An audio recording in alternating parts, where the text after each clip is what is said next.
Try this one weird trick to get through a pile up on the air.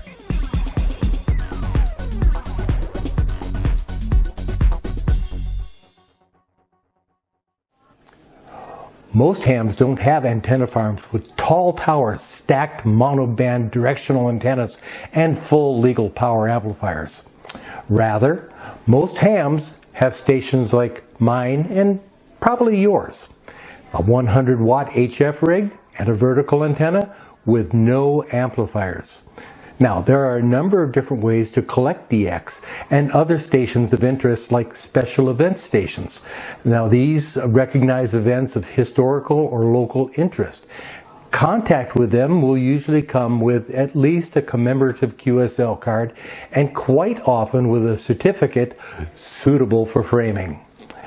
You can find them in the special events column in QST. Now, there are also groups that will travel to very remote locations, such as virtually uninhabited islands. Why? Just to give out contacts to hams around the world. Many of these can also be worked for DXCC credit and are known as DXpeditions. Now, these are also listed in the How's DX column in QST.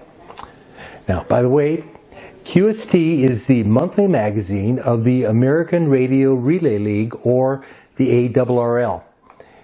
It's only one of the benefits you'll get from your membership, and I strongly recommend it. Contesting is also a great way to collect DX, and because there are too many contests, DX contests to count, well, we'll just leave it at that. All of these examples have one thing in common: pile-ups.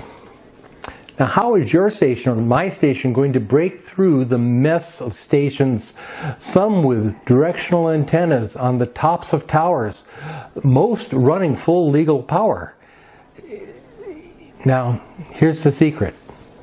It is all in planning, preparation, and timing. For planning, research the operation that you'd like to work.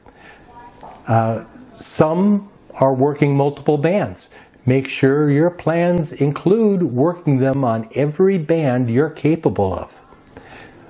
Now, use Whisper to determine the best times and bands to work the stations you want. By the way, after midnight and before about 6 a.m., the number of American hams drop off significantly, so you'll have the bands pretty much to yourself.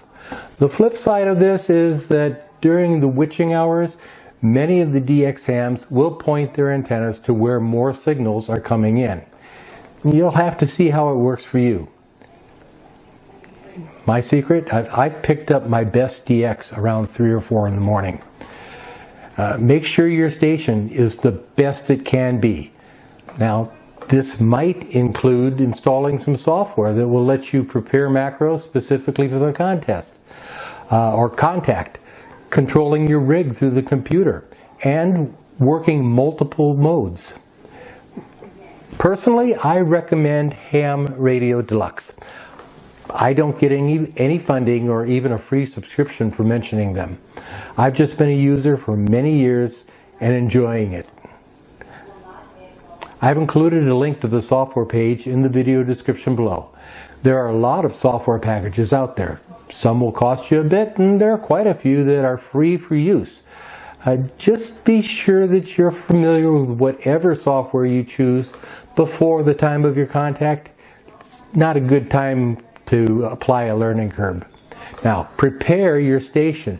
Make sure all your connections are snug and your coax is in good condition. Make sure you have plans to eat, sleep, keep hydrated if you're planning on working an extended time, like during a contest. And prepare your family so that they'll know you'll be busy and when you'll be busy. It might be a good idea to take your wife or hubby out to dinner the night before and let them know that while ham radio is your hobby, they are your life and your love. Finally, timing. You've done your preparation and planning. and finally throw the switch and bring your station to life. You start to scan the band, being cautious not to exceed the limits of your license class, and you find the station that you want to work. Of course, there is a pileup. Dozens of hams shouting into their mics or pounding on their brass or using RIDI, PSK, or any number of other modes and repeating their calls over and over and over. There are people tuning up their amplifiers on top of the frequency. There's even a few trolls out there trying to ruin everyone else's fun. But make no mind about it, this is fun. It's DX hunting. At its best, you're the predator and the rare DX is your prey. Now here's one final weird trick. A mistake that many hams, even those with a lot of experience and stations to back them up, make. One that I've made, but finally I did learn from my mistakes. The trick is in 3 parts. First, relax and take a breath. Take a deep breath, slowly letting it in and slowly blowing it out.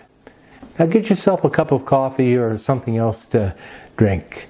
A relaxed operator is a good operator. You don't want to get caught up in the rabble and lose your cool. Now this will show in your voice. A relaxed voice from a relaxed operator will be easier for the operator to hear and to respond to. Now, who would you rather talk to? The guy screaming at you from across the room? Or the pleasant sounding, relaxed guy? Now next you want to listen for the rhythm and the instructions, if any, given by the DX station. Listen to the operator's rhythm. Everyone has one. Does he wait a few seconds for the calls to space out until he hears a full call? Or does he come back to a partially heard call? Maybe they do a little of both. They like to mix it up. It's kind of how I do it. How long is it before the op picks someone to respond to? That's the rhythm that you want to find. Finally, you want to match his rhythm and make sure you follow the instruction. If he or she is constantly waiting 3 seconds, you want to give your call between 2 and 2.5 seconds after they complete their call and call for QRZ or CQ, whatever. As a side note, don't listen to the rhythm of the mob. They're trying to get their calls in. They're not running the frequency. The DX station is. And you can't hear everyone calling the DX station. Find and match the station that you're trying to work. Don't be part of the mob. Now, I like to tell people to use your full call with recognized phonetics. For example, mine is November Delta 3 November. I've heard other stations come back to me and say, yeah, Nancy Delta 3 Nancy. Yeah, that's fine. They got it.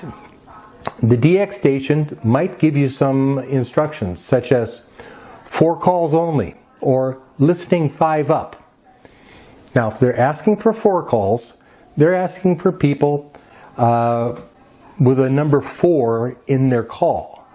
If they were asking for, I would wait until they were asking for 3 calls to shout my call out.